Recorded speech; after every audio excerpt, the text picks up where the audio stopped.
Hello everyone, welcome back to my YouTube channel Gudiya के खाना। Guys, मैं आज बनाने जा रही हूँ मटर का पराठा और बहुत ही आसानी तरीके से। सबसे पहले मैं यहाँ पे मटर को अच्छे से छील ली हूँ।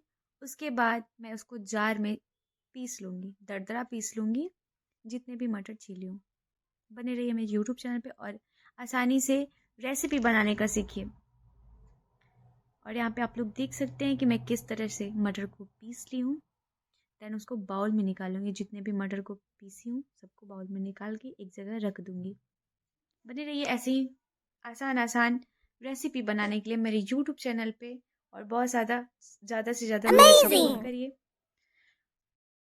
और यहाँ पे मैंने लिया अदरक, लहसुन और हरी मिर्च। ओके, इसको अच्छे से ग्राइंड कर लेंगे, दरदरा ग्राइंड कर लेंगे। ओके, उसके बाद यहाँ पे काली मिर्च और जीरा और जो भी इंग्रेडिएंट्स है यहाँ पे मैं ले ली हूँ, आप लोग देख सकते हैं।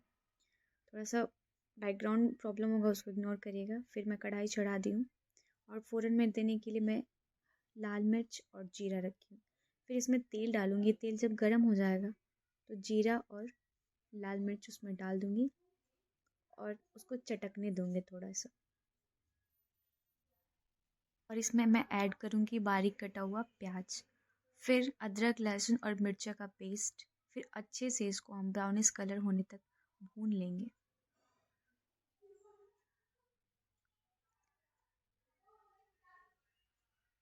देन इसमें मसाला डालेंगे। मसाला क्या क्या मैं डाली हूँ वीडियो में बने रही है, मैं बताती हूँ आप लोगों को।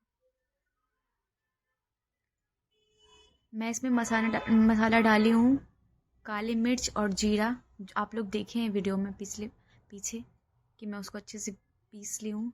फिर कश्मीरी मिर्च एंड हल्दी पाउडर एंड धनिया पाउडर थोड़ा सा। फिर अच्छे से इसको हम भून लेंगे जब तक इसमें से तेल नहीं छोड़ता। ठीक है, इसको ढक के भी पका लेंगे कुछ मिनट के लिए। और जो दरदरा पीसे थे मटर को, उसमें मैं नमक इसलिए पहले डाल रही हूँ ताकि वो अच्छे से मेल्ट हो जाए, क्योंकि जब मसाले में डालना होता है तो अच्छे से मेल्ट नहीं होता है। फिर यहाँ पे आप लोग देख सकते हैं जो भी मटर और यहाँ पे मटर जो भी पीसी हुई थी वो डाल दी मसाला में, क्योंकि मेरा मसाला अच्छे से पक गया था।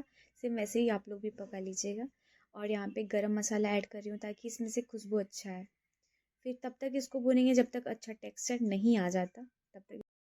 और यहाँ पे देख सकते हैं कितना अच्छा लग रहा है देखने में। जब इतना अच्छा लग रहा है तो खाने में कितना। और यहाँ पे आटा पहले ही हम गूँथ के रख लिए थे। फिर उसको अच्छे से फिलअप करेंगे, जैसे आलू पराठा में फिलअप होता है सेम वैसे ही वे में इसको भी फिलअप करेंगे।